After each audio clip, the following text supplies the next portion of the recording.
고린도전서 3장 16절에서 17절까지 말씀, 신약성경 266면에 있습니다.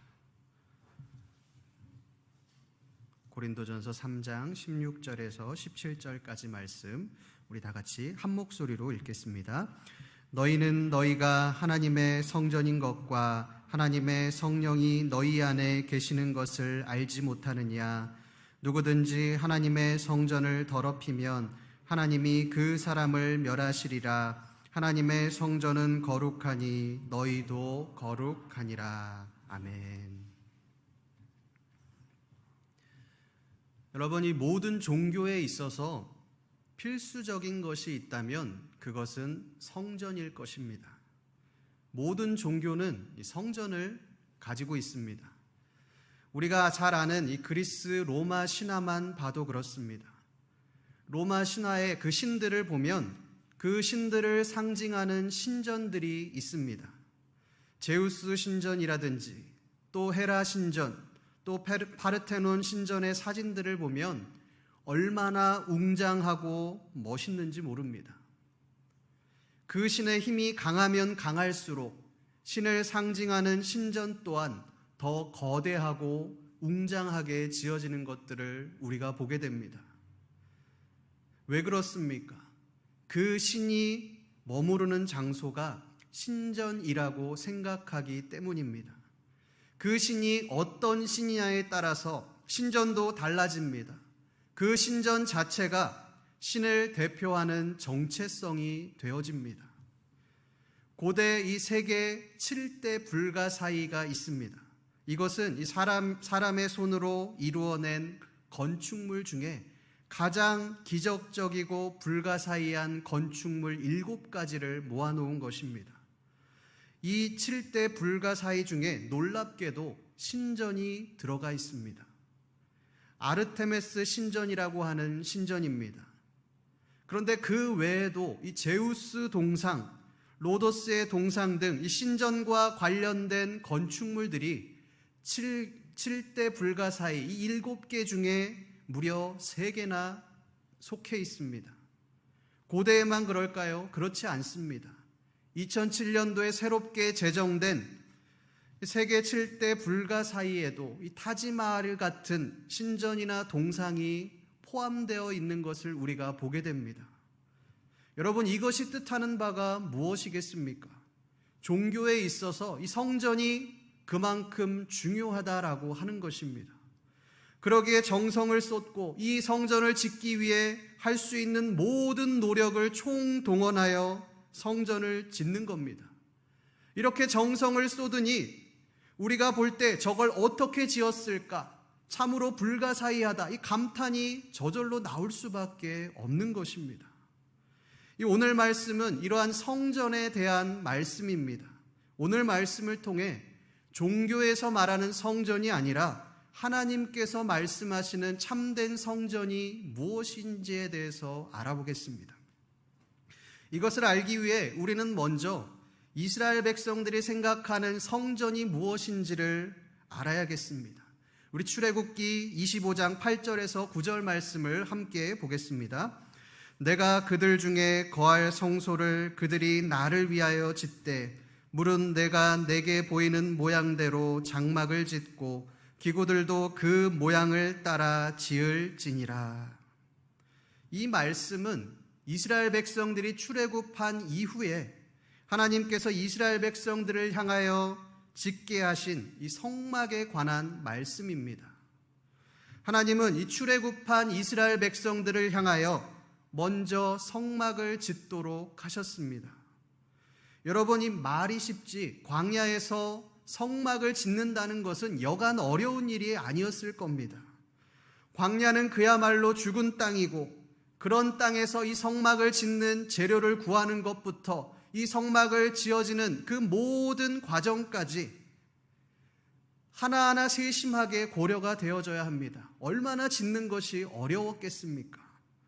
그러나 하나님은 이스라엘 백성들로 하여금 이 성막을 짓도록 하셨고 또 그 성막을 이스라엘 백성들의 진영 한가운데 두도록 하셨습니다. 여러분, 이 성막을 따로 두지 않으시고 이스라엘 진영 한가운데 두신 이유가 무엇이겠습니까? 매일매일의 삶 속에서 저 성막을 보며 자신들의 삶에서 가장 우선순위가 무엇인지를 깨달으라고 말씀하시는 것입니다. 이스라엘 백성들은 눈을 뜨고 또 삶을 시작하면서 가장 먼저 보이는 것이 바로 성막이었습니다. 집에서 나오면 가장 잘 보이는 곳에 위치한 것이 성막이었습니다. 성막은 하나님 앞에 제사를 드리는 곳이지만 이 성막을 통한 이스라엘 백성들을 향한 하나님의 궁극적인 목적은 이스라엘 백성들로 하여금 삶의 가장 우선순위를 하나님께 두라고 하는 것이었습니다. 이 가나안 정착 이후에도 마찬가지입니다. 가나안 정착 이후에 이 솔로몬의 때 거룩한 성전을 지음으로 성막의 시대에서 이제는 성전의 시대로 변하게 되었습니다. 건물이 바뀌었고 또 광야에서 한데 모여서 살았던 것과는 달리 이스라엘 전역 이 가나안 땅에 두루 퍼지면서 전국 방방곡곡에 흩어져 살았지만 그들은 1년에 3번 예루살렘 성전에 집결해야만 했습니다. 어디에 있든지 하나님의 성전이 있는 예루살렘에서 제사를 드려야만 했습니다. 상황이 달라졌지만 성전을 최우선으로 두고 살아가는 그 정신은 동일했습니다. 우리가 다니엘만 보아도 이스라엘 백성들이 성전을 어떻게 생각했는지를 알 수 있습니다. 여러분이 다니엘이 사자굴에 잡혀 들어간 이유가 무엇입니까? 하루에 3번씩 하나님께서 계신 그 예루살렘 성전을 향하여 기도했기 때문입니다. 그렇게 하면 자신이 조서에 찍힌 그 왕의 도장 때문에 사자굴에 잡혀 죽게 될 것을 알고도 그 기도를 멈추지 않았습니다. 다니엘이 목숨을 걸고 기도했던 그 기도가 예루살렘 성전을 향한 기도였습니다. 얼마나 이스라엘 백성들이 성전을 중요하게 생각하는지를 알 수 있는 대목입니다. 이스라엘 백성들에게 성전은 자신들의 정체성이자 모든 것이었습니다. 다니엘이 자신의 목숨을 걸고 기도했던 이유도 바로 이것 때문이었습니다. 그들에게 성전은 자신들의 목숨보다도 더 소중한 것이었습니다. 그렇다면 이 이스라엘 백성들이 도대체 무엇 때문에 이렇게까지 성전에 목숨을 걸고 있습니까? 이 성전에 하나님께서 거하시기 때문입니다. 하나님이 거하시는 곳, 그곳이 바로 이스라엘 백성들이 가지고 있는 이 성전의 개념이었습니다. 그렇다면 여러분, 이스라엘 백성들 말고 예수님은 성전을 어떻게 생각하셨을까요? 우리 요한복음 2장 19절 말씀을 함께 보겠습니다. 예수께서 대답하여 이르시되 너희가 이 성전을 헐라 내가 사흘 동안에 일으키리라. 예수님께서 왜 이런 말씀을 하셨을까요? 우리가 이 말씀의 배경을 알아야 합니다. 이 말씀은 예수님께서 이 성전 척결을 하실 때에 하신 말씀입니다. 예수님은 이 유월절이 가까이 오자 예루살렘 성전으로 올라가셨습니다. 그런데 이 거룩해야 할 예루살렘 성전이 거룩함을 잃어버린 것입니다. 이스라엘 백성들의 관점으로 보면 성전은 하나님께서 거하시는 곳이기에 그 어떤 곳보다도 거룩해야 합니다. 그런데 그 거룩해야 할 성전에 소와 양과 또 비둘기 파는 사람들로 또 돈 바꾸는 사람들로 가득했고 성전이 돗대기 시장같이 되었습니다. 어떤 분들은 이 말씀을 보며 제가 한 이야기를 들으며 이렇게 이야기하실지도 모르겠습니다. 이것은 멀리서 재물을 가지고 오는 그 사람들을 위한 것이 아닙니까? 그들이 먼 거리에서 오랜 시간 재물을 가져오다 보면 그 재물에 흠이 생겨서 온전한 제사를 드릴 수 없기 때문에 성전에서 흠없는 제물을 제공하기 위함이 아닙니까? 맞습니다. 그것은 부득이한 것입니다. 어쩔 수 없이 그렇게 해야 합니다. 그런데 문제는 단순히 흠없는 제물을 제공하고 또 온전한 제사를 하나님 앞에 드리게 하기 위해 이런 것들을 한 것이 아니라 자신들의 욕심을 채우기 위해 이런 일들을 자행했다라고 하는 것입니다. 이것이 돈이 된다는 사실을 알게 되니 이익을 얻기 위해 사람들이 몰려들었고 이것이 권력으로 이어지게 되었습니다. 돈을 얻기 위해, 권력을 갖기 위해 온갖 부정한 방법을 통해 하나님의 성전을 더럽혔습니다. 실제로 어떤 일이 있었느냐? 이 제물에 흠이 있는지 없는지를 제사장이 판단을 하고 결정을 하는데 멀리서 온 제물의 경우에 흠이 없어도 흠이 있는 것으로 판단하여 이 불합격 판정을 내린 일들이 있었다라고 하는 것입니다. 반대로 이 성전에서 산 제물의 경우에는 어떤 것도 불합격 판정을 내리지 않았습니다. 그러니 사람들은 이 울며 겨자 먹기로 제물을 돈을 주고 살 수밖에 없는 것입니다. 뒷돈이 오고 갔겠죠. 돈을 조금이라도 더 벌기 위해 불법, 이 더러운 일들을 자행했을 것입니다. 여러분이 거룩해야 할 성전이 더럽혀졌습니다. 가장 거룩하고 이 본을 보여야 할 제사장들이 권력을 잡고 또 하나님의 이름으로 온갖 악행을 저지르고 있습니다. 예수님은 이 모습을 보시고 너희가 이 성전을 헐라 내가 사흘 동안에 다시 일으키리라 라고 말씀하신 겁니다.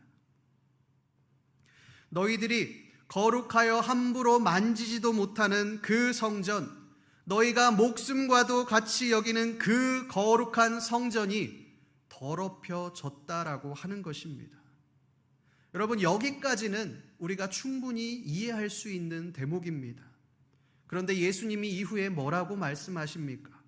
내가 이 성전을 헐어버리겠다.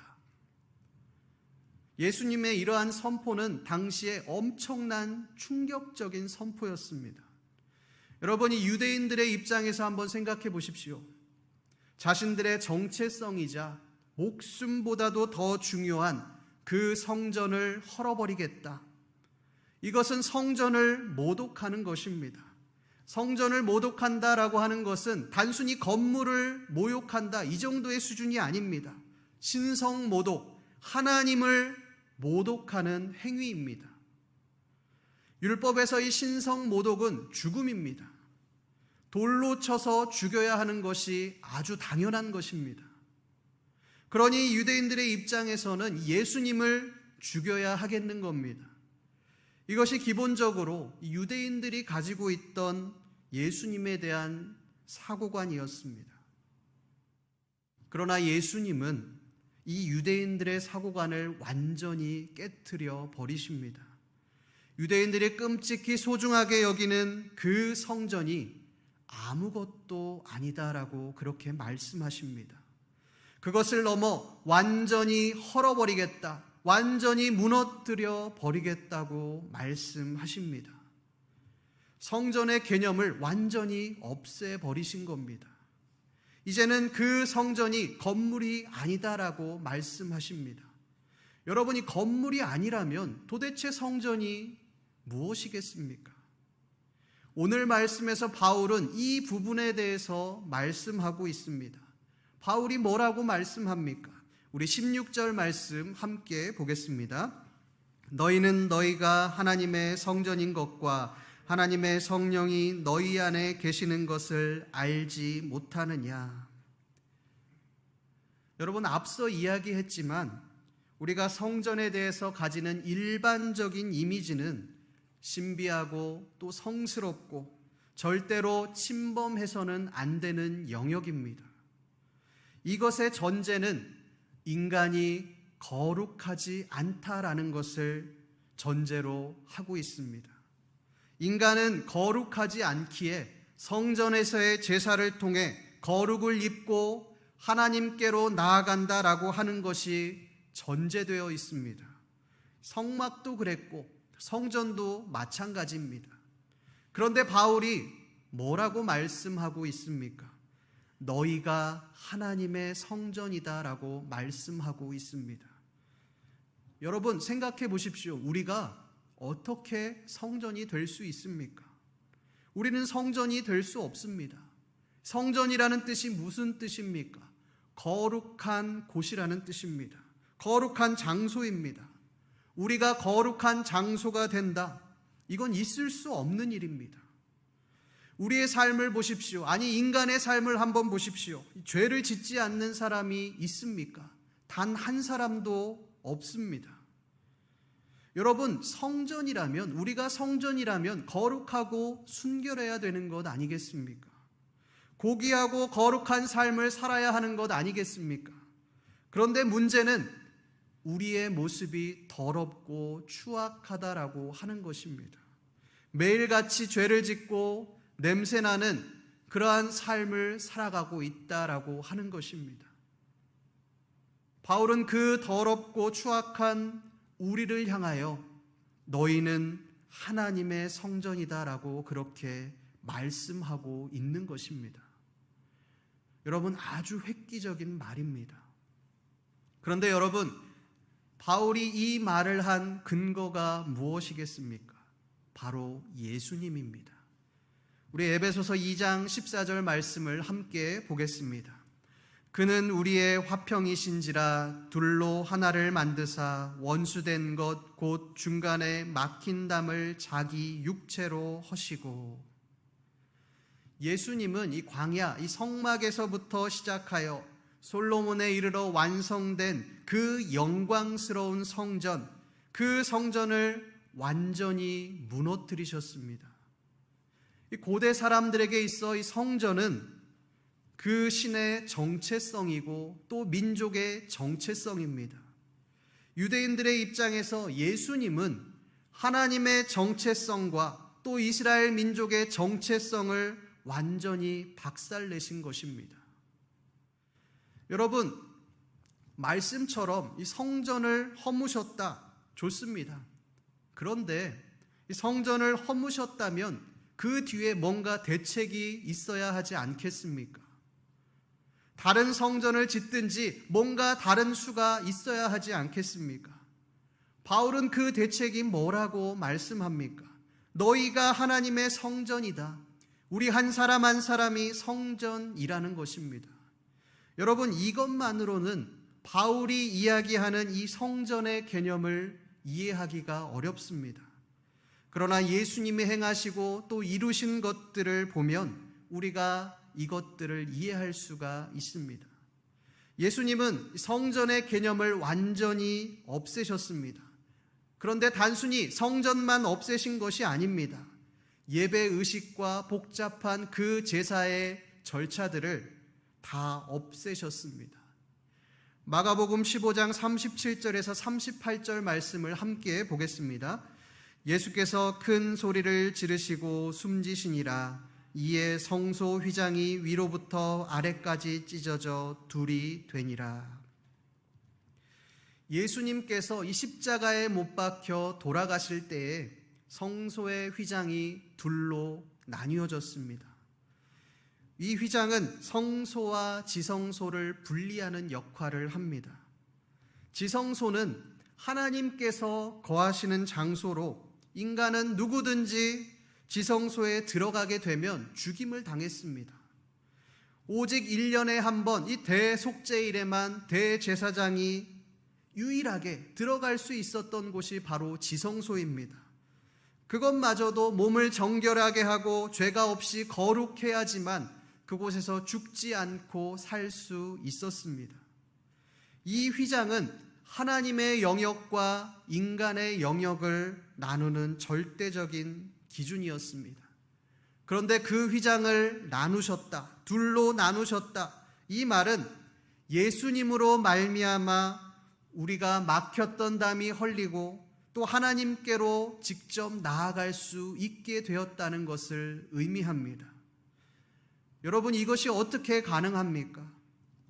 예수 그리스도께서 대신 대속제물이 되어주셨기 때문에 가능한 일입니다. 예수님께서 말씀하신 이 성전의 개념은 이 건물이 아닙니다. 예수 그리스도가 우리를 대신하여, 죽어야 될 우리를 대신하여 영원한 대속제물이 되어주셨습니다.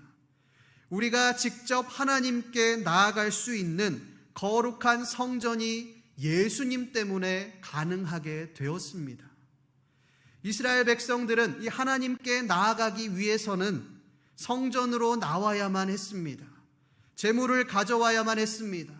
이 제사의 복잡한 절차들을 거쳐야만 하나님 앞에 나아갈 수 있었습니다. 그러나 예수님께서 이 제물을 대신하여 대속제물이 되어주셨습니다.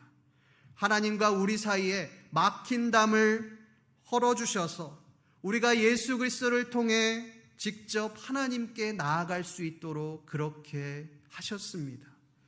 이것이 바울이 말씀하고 있는 이 성전에 대한 개념인 것입니다. 우리 한 사람 한 사람이 성전이라는 것입니다. 예수님 때문에 우리가 거룩한 성전이 되었다라고 하는 것입니다. 여러분, 그렇다면 우리가 거룩해질 수 있는 이유가 무엇이겠습니까? 우리 16절 말씀 한 번 더 읽어보도록 하겠습니다. 너희는 너희가 하나님의 성전인 것과 하나님의 성령이 너희 안에 계시는 것을 알지 못하느냐? 하나님의 성령이 너희 안에 계시는 것을 알지 못하느냐? 우리가 성전이 될 수 있는 이유는 우리가 잘나고 거룩한 삶을 살았기 때문이 아닙니다. 우리는 죄가 가득하지만 매일매일 수없이 죄를 짓고 살아가지만 더럽고 추악하지만 예수 그리스도로 말미암아 하나님의 영, 성령이 우리 안에 계시기 때문에 우리가 거룩한 성전이 될 수 있는 것입니다. 그렇다면 우리 성전된 우리가 어떠한 삶을 살아가야 하겠습니까? 우리 17절 말씀을 함께 읽어보겠습니다. 누구든지 하나님의 성전을 더럽히면 하나님이 그 사람을 멸하시리라. 하나님의 성전은 거룩하니 너희도 그러하니라. 말씀은 우리가 어떠한 삶을 살아야 한다, 무엇을 행해야 한다, 선을 행해야 한다, 이런 말들을 하고 있지 않습니다. 누구든지 하나님의 성전을 더럽히면이라고 말씀합니다. 사실 모든 종교들은 선한 삶을 살도록 유도합니다. 힌두교의 경우에 구원을 받기 위해서는 고행을 해야 한다고 말합니다. 불교의 경우에는 수행을 이야기합니다. 이것들이 무엇입니까? 내가 무언가를 얻기 위해 노력하고 수행함으로 내가 거룩해지고 선해진다는 것을 전제로 합니다. 내가 구원을 받기 위해서는 노력을 해야 하고 수행을 해야 되고 고행을 해야 된다는 말입니다. 그러나 기독교는 그렇지 않습니다. 우리가 뭔가를 해서 거룩해지는 것이 아닙니다. 예수 그리스도의 은혜로 말미암아 우리가 구원을 받았습니다. 거룩해졌습니다. 우리가 무엇을 한 것이 아니라 예수 그리스도께서 모든 것을 하셨습니다. 우리는 그저 믿기만 한 것입니다. 그리스도의 은혜로 우리가 거룩한 성전이 된 것입니다. 그렇다면 우리가 무엇을 해야 하겠습니까? 우리는 이미 거룩한 자이기 때문에 내가 선을 행하려고 노력하는 것이 아닙니다. 고행을 하는 것이 아닙니다. 오직 우리 안에 계신 그리스도를 나타내는 삶을 살아가야 하는 것입니다. 이것이 우리가 성전으로 살아가는 방법입니다. 이것을 기억하며 살아가는 것은 매우 중요합니다. 왜 그렇습니까? 거룩이라고 하는 것은 우리의 힘으로 할 수 없기 때문에 그렇습니다. 우리가 거룩해 보이는 성전을 짓는다고 해서 거룩해질 수 있습니까? 그렇지 않습니다. 우리가 거룩한 행실들을 한다고 해서 거룩하다고 말할 수 있습니까? 그렇지 않습니다. 우리가 거룩한 삶을 살기 위해서는 우리의 몸이 거룩한 하나님의 성전이라는 것을 깨닫고 우리 안에 계시는 하나님을 나타내는, 그리스도를 나타내는 삶을 살아야 하는 것입니다. 그때 우리는 진정 거룩한 삶을 살 수 있게 되는 것입니다. 갈라디아서 2장 20절은 이렇게 말씀합니다. 내가 그리스도와 함께 십자가에 못 박혔나니 그런즉 이제는 내가 사는 것이 아니요 오직 내 안에 그리스도께서 사신 것이라. 이 말씀은 성전된 우리가 어떠한 삶을 살아가야 하는가에 대한 해답을 제시하고 있습니다. 여러분, 성전된 우리가 어떠한 삶을 살아야 하겠습니까? 우리의 죄악됨과 연약함을 날마다 십자가에 못 박아야 합니다. 우리가 하나님의 자녀가 되었지만 그 안에서 연약함과 부족함이 얼마나 많습니까? 우리가 날마다 짓는 그 죄악들이 얼마나 더럽고 추악합니까? 과연 내가 하나님의 자녀가 맞는가, 하나님의 사람이 맞는가라는 그러한 의구심이 들 정도로 우리의 모습을 보면 더럽습니다. 구원받을 만한 자격이 하나도 없습니다. 그러나 그 죄악을 매일매일 십자가로 가져가는 것입니다. 예수님과 함께 우리의 죄악을 십자가에 못 박는 것입니다. 그리고 난 이후가 중요합니다. 말씀은 어떻게 하라고 말씀합니까? 이제는 내가 사는 것이 아니요 오직 내 안에 그리스도께서 사시는 것이라. 우리가 날마다 우리의 죄악을 십자가에 못 박을 때 우리 안에 그리스도가 살게 된다라고 그렇게 말씀하고 있습니다. 오늘 말씀에서 우리가 거룩한 성전이다라고 하는 것은 바로 이것입니다. 우리가 거룩한 성전이 될 수 있는 것은 우리가 거룩한 삶을 살기 위해 노력해서가 아닙니다. 오직 우리 안에 거룩한 영, 성령님께서 내주하시고 우리 가운데 역사하시기 때문에 우리가 거룩해지는 것입니다. 그러기에 우리는 날마다 우리 자신을 죽이고 하나님만을 드러내는 삶을 살아야 합니다. 우리가 죽어질 때 우리 안에 계신 그리스도가 나타나고 또 그것으로 말미암아 거룩한 삶을 살게 될 것입니다. 성도 여러분, 신앙은 항상 역설입니다. 세상은 강한 자가 이긴다, 강해져라, 높은 곳에 올라가야 섬길 수 있다, 그렇게 이야기를 합니다. 약육강식, 강한 자만 살아남는다고 그렇게 이야기합니다. 그러나 말씀은 반대로 항상 역설을 이야기합니다. 높고자 하면 낮아져라, 먼저 된 자가 나중된다, 이렇게 말씀합니다. 성전된 우리의 삶도 마찬가지입니다. 우리가 죽어지면 우리는 거룩해집니다. 우리가 죽어지면 우리 안에 계신 그리스도가 나타나게 되어집니다. 성도 여러분, 코로나로 인하여서 얼마나 답답하고 힘든 삶을 살아가고 계십니까? 교회에 마음대로 예배드릴 수 없고 또 함께 예배할 수 없는 상황 가운데, 교제할 수 없는 상황 가운데 우리가 놓여 있습니다. 어떤 분들은 이런 상황을 보며 하늘이 무너지는 것 같다고 호소하기도 하셨습니다. 그러나 여러분, 이 말씀을 통해 우리가 힘을 내시기를 소망합니다.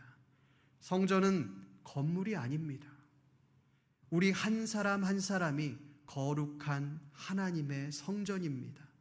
우리의 각자의 삶 속에서 함께 모여서 예배하지 못하지만 거룩한 성전으로 살아가는 것입니다.